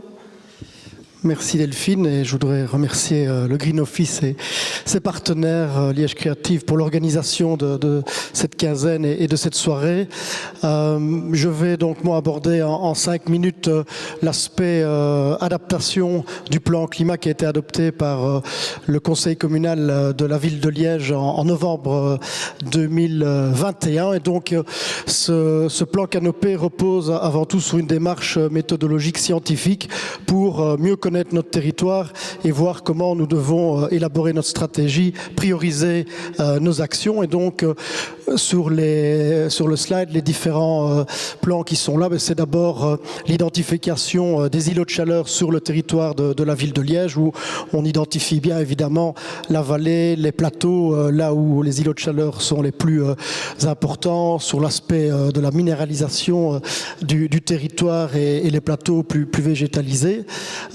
Les services et nos partenaires dans la démarche scientifique ont recoupé ces îlots de chaleur avec 3 autres analyses. D'abord, la densité de population de manière générale, la population sensible, les personnes âgées, les plus jeunes, les plus vulnérables, et puis la densité de logement. De là a été retirée une carte des priorisations, et c'est celle que vous voyez là avec les zones rouges dans la vallée, dans le centre-ville, et je pense que voilà, la perception qui était la nôtre sans l'analyse scientifique est bien celle-là. En tout cas, c'est celle qui pouvait en tout cas recouper notre sentiment d'avant-étude, mais il faut savoir qu'on a été plus loin aussi dans la démarche, puisque nous avons été à l'échelle de la rue, du quartier et de la rue, et c'est là que c'est important, parce que ça permet vraiment d'avoir un outil décisionnel d'objectivation pour les services de la ville de Liège, mais aussi tous les partenaires du développement du territoire de la ville de Liège, les partenaires aussi dans les quartiers, puisque c'était important pour nous d'objectiver avec nos citoyens, avec les différents partenaires associatifs et les comités de quartier notamment, l'identification, parce que chacun identifie évidemment les problématiques aussi plus spécifiques à son quartier. Donc nous ne voulions pas évidemment globaliser l'effort, nous voulions vraiment descendre dans un monitoring, dans une échelle plus forte, et pour objectiver les différents objectifs à atteindre. Donc voilà, ça c'est vraiment la base de notre méthodologie, et c'est ce qui a permis eh bien, de pousser ça dans le modèle et de nous permettre d'élaborer à côté de cette priorisation une stratégie et des actions. Donc le plan canopé, l'objectif c'est planter 24 000 arbres à l'horizon 2032 pour augmenter la canopée de 3% à l'horizon 2050. Alors toutes les analyses qui ont été faites ont permis d'arriver à ce chiffre de 24 000 arbres, parce que souvent on entend des chiffres qui sont lâchés. C'était important pour nous de pouvoir l'objectiver, de voir que 3% d'augmentation de la canopée à l'horizon 2050 correspondait à la plantation de 24 000 arbres, et je précise aussi 24 000 arbres nets, donc ça ne compte pas évidemment ceux qui parfois disparaissent pour différentes raisons. Donc ça c'est vraiment l'augmentation qui est celle qui a été fixée. Et ce plan canopé, on l'a tourné autour de 4 axes, qui est d'abord la préservation du patrimoine arboré, parce que c'est important évidemment de préserver l'existant, de pouvoir compenser quand malheureusement certains arbres doivent disparaître pour des projets d'ordre d'intérêt général, ou pour des projets de construction de logements, d'une ligne de tram par exemple. Et ça c'est important aussi d'expliquer qu'à un moment on n'a pas le choix, et il faut alors augmenter, en tout cas compenser par des plantations qui viendront de manière compensatoire. Donc une méthodologie qui nous a permis aussi de descendre dans une ventilation des plantations, donc les zones herbacées, les zones minéralisées, les zones publiques, les zones privées. Donc on a fixé un objectif d'1 tiers de plantation sur l'espace privé, sur l'espace public, 2 tiers sur l'espace privé. On a aussi souhaité montrer qu'on va commencer par les zones herbacées qui sont les plus faciles à aborder, et que au fur et à mesure on va aussi s'attaquer aux zones plus compliquées. On a remontré toute la complexité des impétrants et de l'intégration des arbres dans l'espace public, mais là aussi ça prend un peu plus de temps puisqu'il faut les études. Donc voilà, tout ça aussi a été modélisé dans notre schéma, et ce qui permet de voir l'état d'avancement, de monitorer ça en fonction de ces différents éléments. Les outils réglementaires ont aussi été créés, donc nous avons élaboré un règlement communal qui lui va plutôt concerner tous les arbres qui ne sont pas dans le scope des permis d'urbanisme. Donc ça c'était important aussi pour nous, pour la préservation notamment des arbres dans les différents jardins privés, de pouvoir avoir ce règlement et de savoir comment est-ce que les citoyens peuvent se comporter avec leur patrimoine végétal dans leur jardin. Donc ça a permis vraiment au service de pouvoir rentrer en contact, de conseiller, d'accompagner, et aussi parfois de refuser ou de sanctionner dans les cas où on ne suivait pas nos différentes recommandations ou instructions. Et puis il y a eu une directive perspective urbanistique, et je salue le directeur de l'aménagement du territoire et de l'urbanisme, Monsieur Kiné, avec qui nous avons aussi travaillé pour justement accompagner tout l'environnement des permis d'urbanisme et de pouvoir, en amont des projets, expliquer quels étaient les objectifs que poursuivait la ville, de l'expliquer et de pouvoir accompagner les porteurs de projets de la manière la plus lisible possible et le plus en amont possible. Voilà, donc un règlement, une directive, ça ce sont des outils très importants dans la réalisation et l'opérationnalisation du plan Canopé. Nous avons aussi entamé une démarche qui est le schéma de développement communal, donc un schéma plus global aussi, et qui intègre évidemment ces différents éléments que je vous ai communiqués. Le guide de l'arbre urbain que vous pourrez vous procurer à la sortie si ce n'est déjà fait. Et ça, je voudrais féliciter tous les services qui ont contribué à cette rédaction. C'est un ouvrage qui a été réalisé par les différents services de la ville de Liège, notamment de la foresterie urbaine, et qui va permettre d'accompagner encore une fois les développeurs, les architectes, les différents aménageurs du territoire avec les différents éléments qui composent notre stratégie et surtout notre plan Canopé. Donc je disais conserver, compenser, augmenter et puis impliquer. Et ça, c'est très important. J'ai entendu parler de cette implication citoyenne, d'emmener chacune et chacun dans ce combat et dans ses objectifs, de faire en sorte que ce soit une adhésion, une persuasion positive. Et donc là aussi, la semaine de l'arbre vient de s'achever. On a pu distribuer des arbres aux citoyens liégeois qui souhaitaient augmenter leur couvert végétal. Nous avons aussi pu, grâce à un programme qui s'appelle les passeurs d'arbres, former 40 citoyens liégeois qui représentent toute la diversité des quartiers, toute la diversité des compétences et des intérêts, et qui, à nos côtés, nous aident à pouvoir justement porter ce plan Canopé. Et ça, je pense, c'est important et assez exceptionnel parce que c'était une formation quand même soutenue de 5 jours et qui nous permet voilà, d'avoir ce contact direct avec nos citoyens et de pouvoir, au-delà des rencontres citoyennes, au-delà des différentes actions que nous menons, pouvoir concrétiser vraiment ce plan Canopé. Donc voilà, on poursuit. Les objectifs pour le moment sont dans un bon trend. On est à plus de 16% de nos objectifs et donc on va poursuivre en la matière, mais c'est vrai que cette soirée permet de voir toutes les complexités qui nous concernent chacun dans nos réalités, donc c'est important de rester ensemble unis et de porter ces différents objectifs. Voilà, j'espère que je n'ai pas été trop long, mais merci en tout cas encore pour l'invitation. Merci Monsieur Léchevin. Nous allons poursuivre en descendant encore d'une échelle puisqu'on va maintenant s'intéresser à l'habitat avec Shadi Atia. Bonsoir à tous et à tous. D'abord, merci Green Office et Liège, bien sûr, et aussi Liège Créatif. En fait, moi, je veux me raccorder directement avec Xavier. Lui, il a commencé avec la modélisation à l'échelle régionale. Moi, je suis architecte. À la fin, ce qui m'intéresse, c'est le bâtiment, l'environnement bâti, les quartiers, les villes.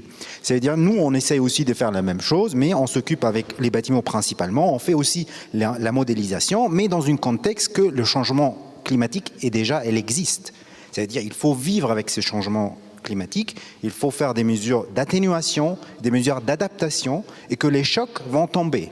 On va avoir 12 chocs qui vont, on va constater les prochains jusqu'à la fin du siècle, mais il y a un des chocs qu'on se prépare toujours et on n'a pas beaucoup parlé, les feux. On va vivre avec des situations, des grands feux comme on a vu en Australie et comment les citoyens vont par exemple se ventiler leur logement. Qu'est-ce qu'on va faire si autour de ville un grand feu pour une semaine ou deux et qu'est-ce qu'on va faire dans ce contexte-là? Ça peut être le feu, ça peut être des canicules, ça peut être des coupures électriques, ça peut être d'autres types de pénuries, inondations, on a déjà vu. Et dans ce contexte, nous, ce qu'on fait dans notre laboratoire, on s'occupe avec ces scénarios de choc et préparer les scénarios. Première chose, on essaye de faire d'abord, de concentrer qu'on va essayer pas seulement réduire l'émission de CO2, mais les supprimer. Supprimer parce qu'on a besoin de réduire cette inertie de changement climatique parce que la planète est chauffée. Il faut essayer de stocker les gaz d'effet de serre dans les bâtiments, ça veut dire choisir dès le départ des matériaux le plus possible biosourcés. On utilise aujourd'hui un bâtiment en béton vivre entre 300 ans et 500 ans. Un bâtiment en bois, ça sera entre 100 ans et 200 ans. Mais ça veut dire que même si on va concevoir un bâtiment aujourd'hui comme architecte, nous sommes responsables au minimum pour 200 ans. Et c'est une responsabilité très importante qui nécessite que dès le départ, on ne va pas dire et attendre quelqu'un en 2100 de dire ah, on ne sait pas qu'en 2023, on ne sait pas qu'il y avait de changement climatique. On sait aujourd'hui et il faut préparer pour ce scénario. Dans ce contexte-là, nous sommes fort concentrés sur la côté santé. On travaille avec l'initiative de Liège One Health, où on essaye de voir des scénarios extrêmes et on va toujours coupler le taux de mortalité avec les canicules. Et déjà, via les statistiques de Senseano, on a constaté que le taux de mortalité national, c'est par jour 300 personnes, normalement, et ça peut se doubler facilement à 600 personnes pendant les canicules. Et c'est grâce aux conditions de l'environnement interne dans les bâtiments qui ne sont pas prêts pour amener de confort et la manque de capacité des citoyens de se adapter avec ces rupture ou ce changement vite de température dans le logement. Maintenant, ce sont les simulations de l'équipe de Xavier. On peut voir qu'on peut avoir un canicule qui peut rester 40 jours avec des températures qui dépassent 34 Celsius. Ça, c'est déjà pour nous une catastrophe parce que ça veut dire qu'on ne va pas avoir l'effet de refroidissement le soir, on ne peut pas ventiler le soir, on ne peut pas ouvrir les fenêtres. Et ça veut dire qu'on va avoir des canicules ou des soirs tropicales pour 40 jours. Et ce n'est pas quelque chose loin de nous. C'est fort probable qu'on va avoir ces scénarios. Dans ce contexte-là, notre recherche s'applique et on commence de réfléchir et dire qu'est-ce qu'on peut faire si en plus on vit dans une rue minéralisée, en plus de ça, il n'y a pas des arbres, il y a beaucoup de voitures qui fréquentent les rues, ça veut dire que les températures externes sont fort altérées, plus 2 degrés Celsius en plus avec le canicule, on va avoir une situation très difficile. Aujourd'hui, vous connaissez par exemple Tesla, elle va mesurer les températures dans les rues, ils vont conseiller les conducteurs pour lui dire faites attention, ce quartier-là, la température moyenne dépasse le 40 si vous voulez garer votre voiture. Ça, ce qui est fait par le secteur privé, mais il faut aussi le bien préparer. Et dans ce scénario-là, on fait des scénarios plusieurs avec canicule, manque de refroidissement, panne de courant. C'est pas aussi quelque chose loin de nous, c'est fort probable. On travaille avec des centres de recherche japonais et américains et on dit que au moment qu'il y a un canicule, toute la population demande la fraîcheur. Ce n'est pas seulement le secteur résidentiel ou tertiaire, c'est sur tous les aspects pour l'alimentation. Et cette demande très forte qui passe, la majorité du temps, l'infrastructure ne le soutient pas. Et ça veut dire, dans ce cas-là, il faut aussi vivre avec des scénarios de coupures électriques, les ateliers de chocolat, les maisons de soins, les maisons de repos, etc. Ici, dans notre recherche, par exemple, on a étudié une penthouse parce que le problème se propage très fort dans le secteur immobilier, par exemple, qu'on peut voir que les penthouses, pendant les canicules, sont fort chauffés et la température peut dépasser 40, 45 s'il n'y a pas un système de refroidissement actif.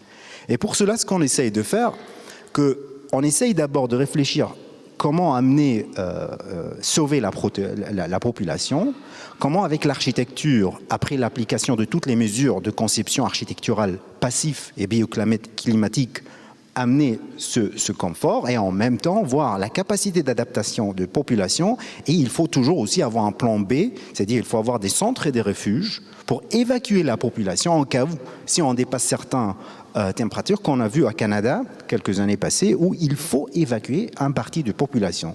Il ne faut pas oublier qu'aujourd'hui, le baby boom, on a une population, le pyramide est comme ça veut dire les prochaines années, de plus en plus, on va avoir, mon voisin par exemple, et un problème de stent, problème cardiaque, problème obésité. Il ne faut pas oublier de voir le contexte aussi médical de tout le pays. Dans ce contexte-là, mettre quelqu'un qui vit dans un bâtiment, par exemple, en bois, qui n'a pas de masse thermique, le dernier étage, il y a des rayons solaires. Faites attention que notre ciel vient changer aussi. On a aujourd'hui de plus en plus de ciel pas couvert, mais un ciel clair, ça veut dire des rayons solaires intenses.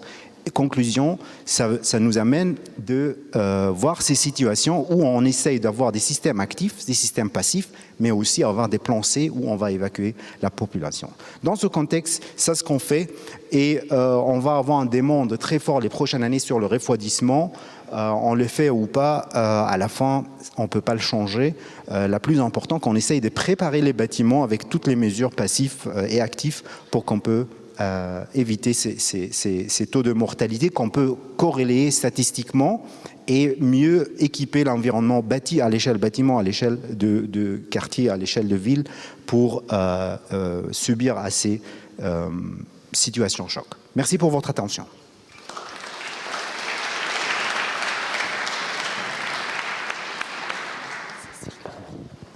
Merci beaucoup. On va vous rappeler les 4 intervenants à la table et on va prendre donc quelques questions dans la salle.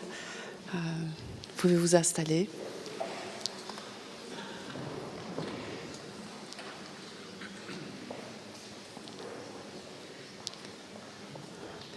On a un deuxième micro. Céline, tu veux bien prendre le micro ?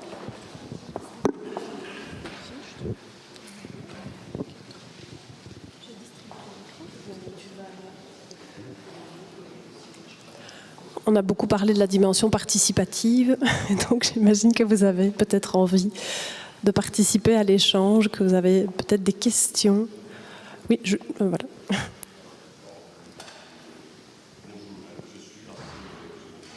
Il n'est pas allumé, je pense. Je suis assez...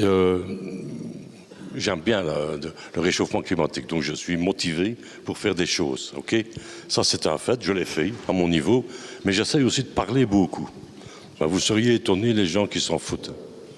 Et on a parlé de psychologues tout à l'heure. Moi, ce que je voudrais, c'est comment puis-je motiver les gens? Parce que, admettez que la société est anxiogène. On me dit tout le temps ça. Quand je parle avec les gens, je dis écoutez, il faut faire un effort, on me dit mais tu ne te rends pas compte, la guerre de ci, la guerre de là. Moi, ras-le-bol.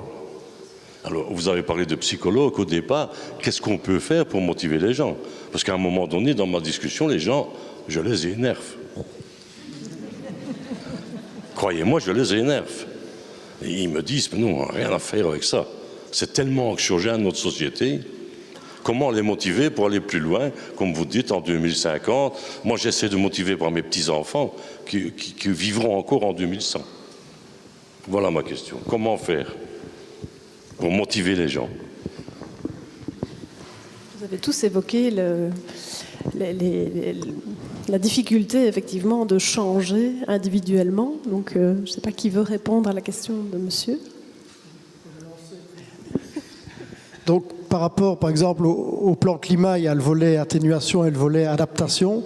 On voit bien que par rapport à l'adaptation avec le plan canopé, on arrive à toucher plus facilement les citoyens parce que c'est plus concret et ça leur parle directement. Après, ça emmène parfois des difficultés dans la gestion, puisque parfois l'arbre vient gêner les panneaux photovoltaïques, amène des feuilles. Enfin, tout ça, c'est un débat très concret, mais on voit qu'on arrive à plus mobiliser.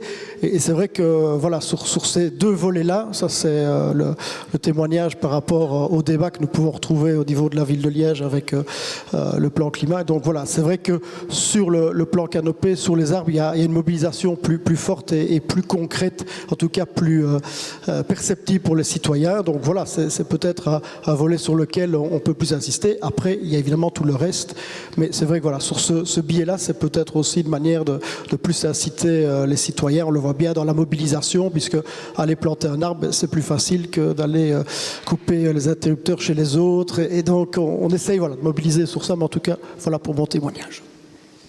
Moi, je peux dire aussi un mot sur la gestion de crise, en fait, et en situation d'urgence, en situation de crise, comme on l'a vu dans les inondations de juillet 2021 et aussi pendant le Covid. En fait, il y a vraiment énormément de comportements prosociaux. C'est d'ailleurs un phénomène qui avait déjà été étudié par les sociologues américains dans les grandes catastrophes comme Katrina ou le 11 septembre. En fait, il y a une mobilisation vraiment très forte, une solidarité vraiment très forte de la population, en fait. Et donc, c'est vrai que du point de vue des intervenants et la façon dont on se représente la gestion de crise, on imagine que c'est l'État qui va gérer, que ce sont les professionnels qui vont prendre en main la situation de crise, mais dans des situations aussi importantes, en fait, la population est là, et c'est vrai que c'est vraiment quelque chose qui est connu. On pense que la population va peut-être paniquer ou avoir des comportements justement dangereux, et c'est vrai, il y en a certainement, mais la majorité vont avoir des comportements vraiment prosociaux et vont s'impliquer, en fait.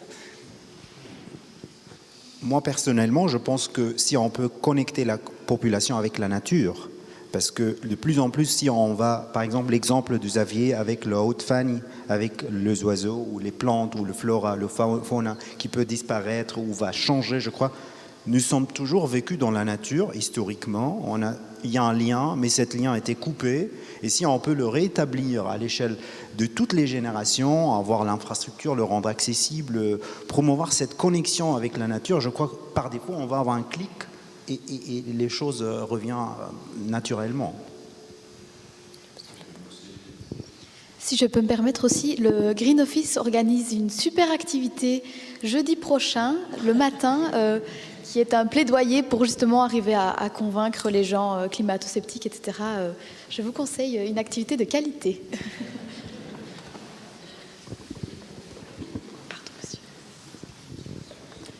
Oui, on discute sans arrêt de toute cette problématique qu'on aborde ce soir.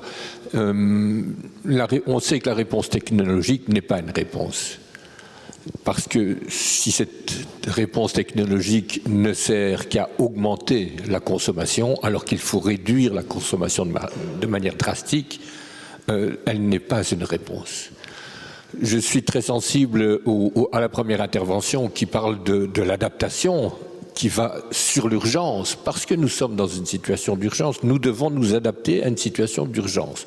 Les incendies, les inondations, il y en aura. Quand on a eu l'inondation il y a 2 ans, on a dit « oh, ben, ça reviendra dans 50 ans ». Non, les prévisions, ça peut être 10 ans. Ça peut être même plus proche. L'eau est déjà fort haut aujourd'hui, par exemple.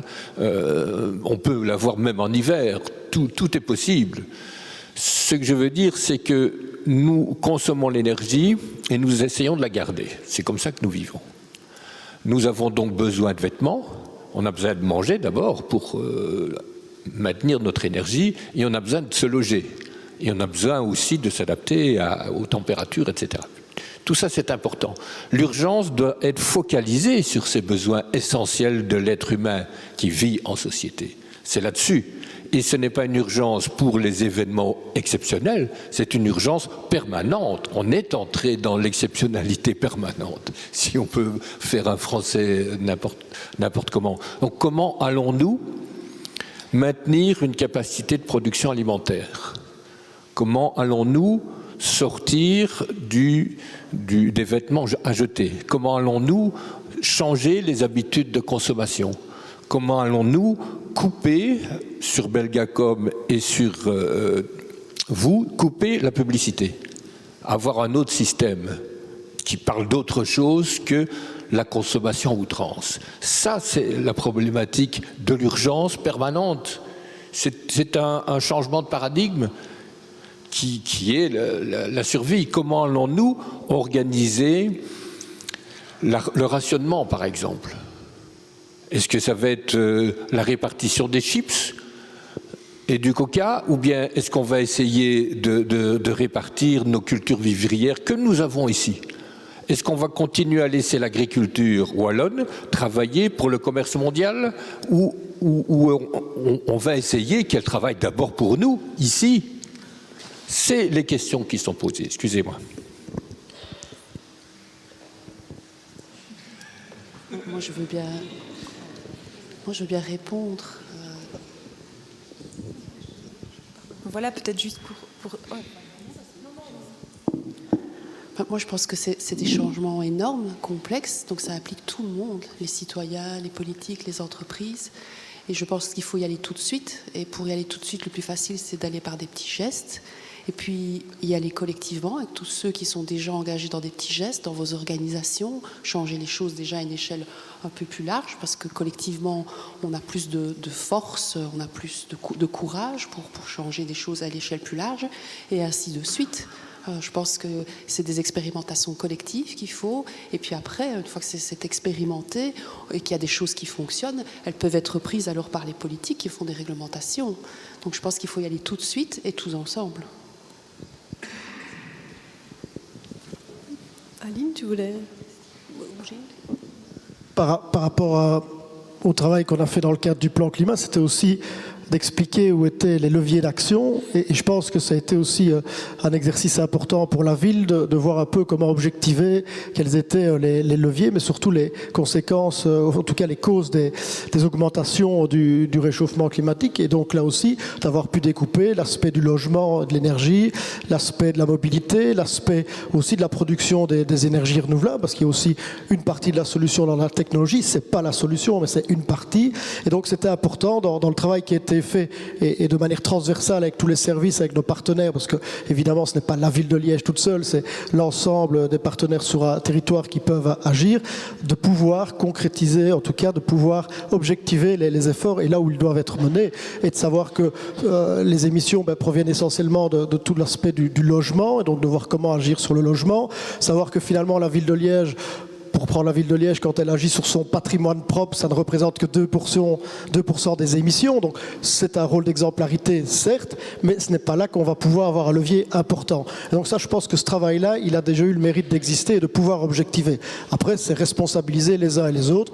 Et donc je pense que cette stratégie, en tout cas cette boussole, nous permet de nous guider dans nos différentes actions. Et donc ça, c'est important aussi de le signaler et surtout de le partager.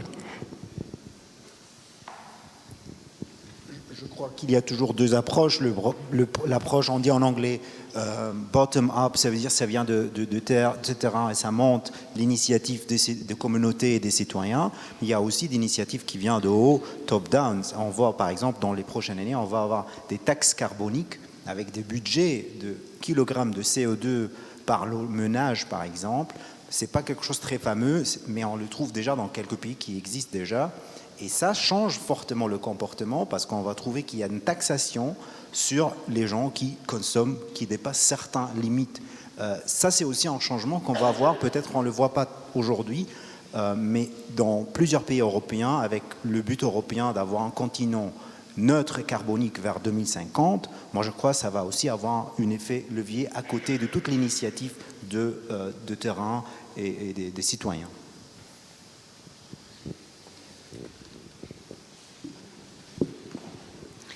Merci à tous. Moi, quand je vous vois réunis comme ça, je me dis qu'il manque sans doute un psychologue et un économiste et un philosophe, mais c'est déjà formidable de vous avoir. On sent aussi que vous rebondissez les uns sur les présentations des autres, et donc moi, je voudrais savoir de quoi vous auriez besoin pour travailler plus ensemble, puisqu'on est là avec un enjeu majeur. Enfin, moi, je rejoins la question de monsieur. Hein, les changements attendus sont énormes. Et aucun d'entre vous ne peut piloter ça tout seul. Donc concrètement, on est ici à l'université. Vous avez tous un lien proche avec l'université. De quoi avez-vous besoin pour au moins dans l'université avoir plus d'occasions de travailler ensemble ?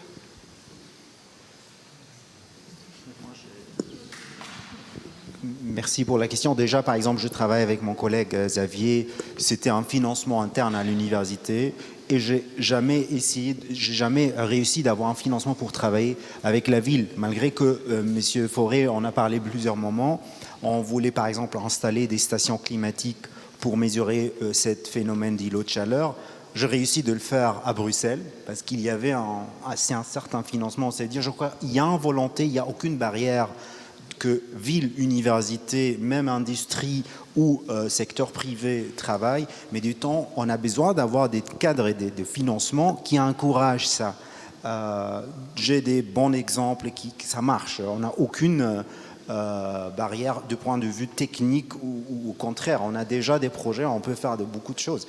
Mais je crois qu'on n'a pas déjà libéré suffisamment et créé des fonds qui encouragent ça et cherche qu'on va trouver toujours un partenaire ville, partenaire science, peut-être les projets européens de temps en temps, mais pour le moment, c'est pas assez, ça nécessite un financement et ça nécessite aussi avoir d'accès aux données, infrastructures, etc. pour les mesures. Moi, je vais peut-être juste rebondir à cette question, parce qu'ici, avec le cours obligatoire au développement durable qui sera imposé à tous nos étudiants, ça va justement permettre à tous les intervenants de connaître un peu ce que font les autres, commencer des collaborations. Et par exemple, nous, à Faculté des Sciences, on a décidé que notre crédit, ce serait des journées où on mettrait toute la Faculté des Sciences ensemble, tous les étudiants et ainsi de suite, pour justement commencer des dialogues, parce que sinon, c'est vrai qu'il y en a des dialogues qui sont très cloisonnés. Et par exemple, ici, avec Chadi, c'est parce qu'on est dans le même conseil sectoriel qu'on a pu faire quelque chose, mais si jamais vous voulez aller ailleurs, c'était compliqué, et ainsi de suite. Et donc, voilà, je pense que pour moi, ce cours-là va aider justement à lancer, de mettre ensemble des gens qui n'ont pas l'habitude d'être ensemble, quoi. Mais donc c'est vrai, c'est de décloisonner, c'est de pouvoir travailler sur des projets concrets, de pouvoir dégager du temps aussi, parce qu'on est parfois tous voilà, dans notre opérationnalité et dans nos projets du quotidien. Donc c'est de pouvoir voilà, prendre de la hauteur, d'avoir des projets dans lesquels on peut tous se développer, apporter nos compétences. Et ça, c'est vrai que voilà, ça manque parfois peut-être de concrétisation, où parfois on essaye, parfois on est retenu, parfois on n'est pas retenu. Mais il y a surtout aussi parfois des aspects très chronophages et des conditions très strictes par rapport, par exemple, à des appels inter-européens avec beaucoup toujours de l'innovation. Et donc on a toujours trouvé quelque chose d'innovant, mais parfois l'innovation, elle est notamment dans la concrétisation sur un territoire compliqué comme une ville comme Liège, dans des environnements comme la copropriété, où là, pour moi, l'innovation, elle est de mettre en relation des propriétaires dans un même bâtiment. Et parfois, ça, ce n'est pas innovant, parce qu'il faut une innovation plus technologique qu'une innovation de mettre les uns et les autres en relation. Donc là aussi, c'est comment avoir des projets qui soient un peu plus faciles dans leur applicabilité, surtout dans leur concrétisation et dans leur montage. Donc ça, c'est vrai que ça pourrait nous aider parfois, parce que c'est très compliqué. Parfois, il faut aller chercher vraiment tel et tel partenaire. Et l'aspect d'innovation, parfois, je trouve, elle est assez restrictive dans son approche. Et je prends le cas de la copropriété, puisque pour nous, en ville, c'est la verticalité qui est une complexité de gestion permanente, que ce soit pour la gestion des déchets, que ce soit pour la gestion de l'énergie, que ce soit pour toute une série de particularités. Et là, c'est vrai qu'on pourrait parfois voilà, avoir des projets qui mettent cette innovation-là au centre du projet en lui-même. Dernière chose. Préciser qu'il y a déjà de la collaboration qui a lieu dans l'élaboration, par exemple, de projets. Si je prends l'exemple de la Vézrienne, le département nature et forêt, là, le patrimoine, les différents concessionnaires, les cours d'eau non navigables, en partenariat aussi avec l'Université de Liège pour tout ce qui est études d'hydrogéomorphologie de la Vézre, etc. Tous ces partenaires-là font partie de l'élaboration du projet. Et donc quand on propose un nouvel ouvrage, c'est en intégrant justement les risques de crue, revisiter avec les dernières données, etc. Donc cette collaboration a déjà lieu dans l'élaboration des projets. C'est très chronophage, ça a dû beaucoup de choses, mais il y a déjà une part de collaboration qui a lieu dans l'élaboration du projet. Merci. Je vais proposer de prendre une toute dernière question, parce que l'heure tourne. Et j'avais déjà attribué le micro à madame. Merci. Moi, je voudrais d'abord répondre à la première personne qui est intervenue, monsieur avec son chapeau. Il parlait de ses petits-enfants, mais moi, je pense qu'au niveau de l'éducation relative à l'environnement, c'est ça la clé.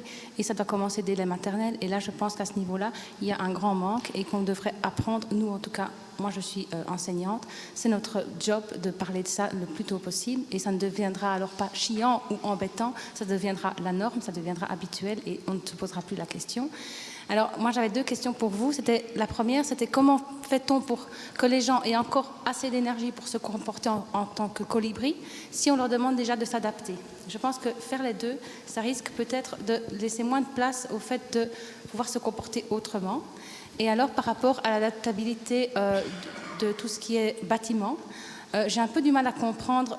J'aimerais bien que vous me donniez des exemples, parce que quand je pense à l'écoquartier, par exemple, qui se situe entre la dérivation et la Meuse, je trouve qu'au niveau adaptabilité, si on parle d'inondation, j'ai du mal un peu à comprendre comment c'est adapté à ce niveau-là.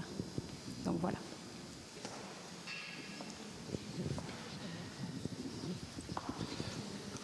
Par rapport à l'écoquartier, donc là c'est un projet qui a été mené dans le cadre notamment d'une candidature que Liège avait posée dans le cadre de Liège 2017, et puis tout s'est construit autour de que faire pour en effet développer du logement sur le territoire de la ville de Liège. Et donc tout le fond de vallée est évidemment peut-être sujet ou pas aux inondations. On a vu en juillet 2021 que le centre-ville de la ville de Liège n'a pas été touché directement, mais c'était plutôt les quartiers comme Chênay, Quincampoix, Nory qui l'ont été. Et donc ici, c'est vrai que l'aspect écoquartier, c'est aussi dans la manière dont on va le concevoir par rapport à l'isolation, par rapport à la consommation d'énergie, la production d'énergie. Donc il s'inscrit là-dedans. Maintenant, je pense qu'au niveau de l'aspect d'impact par rapport aux inondations, les derniers événements ont montré qu'il était en tout cas protégé. Maintenant, on verra dans le futur. Et puis pour l'aspect adaptation ou atténuation, les deux vont de pair. Le professeur Fetouez y reviendra, mais voilà, il y a une direction qui est prise et à laquelle on n'échappera pas. Donc autant s'adapter aujourd'hui. La stratégie d'adaptation du territoire de la ville de Liège, c'est l'arbre qui a été mis au centre. Et je pense que là, on apporte aussi toute une série de réponses aux enjeux de biodiversité, aux enjeux de bien-être, aux enjeux de climatisation du territoire. Donc voilà, c'est là aussi où on peut travailler de manière positive, mais ça ne doit pas empêcher les efforts sur les autres aspects. Et c'est pour ça que le plan climat reprend toutes les actions en termes d'isolation, en termes d'économie d'énergie, en termes de mobilité. Et c'est là où on doit travailler aussi de concert. Mais les deux vont de pair et c'est pour ça que nous avons voulu, dans le plan climat de la ville de Liège, avoir ces deux volets d'entrée de jeu. Juste rajouter quelque chose à propos de l'adaptation, parce que bon, c'est vrai qu'il faut s'adapter au changement climatique, mais aussi adapter notre façon de vivre aussi, pour justement limiter nos émissions de gaz à effet de serre. Et un bel exemple ici à l'université, par exemple, on ne peut plus prendre l'avion si on s'est allé en train. Si c'est à moins de 3-4 heures de train, alors on est obligé de prendre le train. Ça prend un peu plus de temps, il faut s'adapter, mais là aussi c'est l'adaptation. Et à un moment donné, ça a été imposé à l'université, quelques-uns ont rouspété, et puis voilà, tout le monde le fait. Et à un moment donné, c'est comme ça qu'il faut faire. Et donc il faut s'adapter au climat, au changement climatique, mais aussi changer notre façon de vivre, quoi. Madame, s'il vous plaît, moi j'ai un projet. Le dernier. Et si on en parle à l'apéro, parce que je pense qu'il y a déjà des personnes qui sont bons, si on en parle à l'apéro. Allez, une minute. On a trop peu parlé de la couverture végétale, qui est la temporisatrice du climat. Nous avons dans les Hauts-de-Fagne, sur la carte Ferrari, c'était 15 000 hectares, 6 000 en 1962. Alors faire du plateau des Hauts-de-Fagne une école pour remettre la remise en état de ce milieu en 10 ans, par une école pour gardiens de commun, 3 mois en résidentiel, théorie et pratique, retirer progressivement les épicéas et boucher les drains, je crois que ce serait constructif, on verrait revenir, et pour les sols de Hesbaye, rétablir les sols, les milieux naturels, et se dire que les écosystèmes qu'on avait fin des années 60, c'était l'optimum de diversité et de productivité. Donc il faut réparer les écosystèmes. Et le plan climat de la ville de Liège, chapeau, mais la ville de Liège, si elle ne s'occupe pas de sa campagne, c'est niette, ça ne sert à rien. Voilà.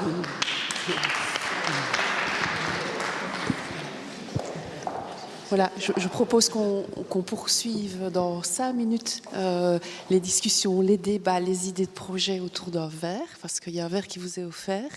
On a entendu parler de conscientisation, comment est-ce qu'on peut agir tous. Il faut agir de façon collective. Et c'est quoi les clés de l'action? Les clés de l'action, c'est déjà de bien comprendre ce qui se passe. Ici, on est un public de convaincus, mais l'enjeu, évidemment, c'est de faire comprendre à un maximum de citoyens à la fois ce qui se passe, les causes, les conséquences et les solutions. Et donc, comme je vous l'ai dit, cette quinzaine du climat, le slogan qu'il y avait au-dessus de la quinzaine, c'était « Comprends pour agir ».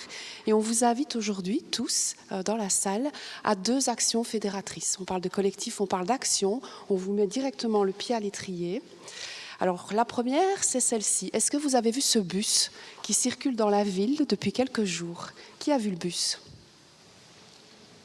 Qui a vu les affiches aussi? Déjà quelques jours avant. Voilà. Alors ce bus, c'est quoi? C'est un bus, vous voyez, il est marqué ce soir, c'est pas Burger, c'est rapport du GIEC.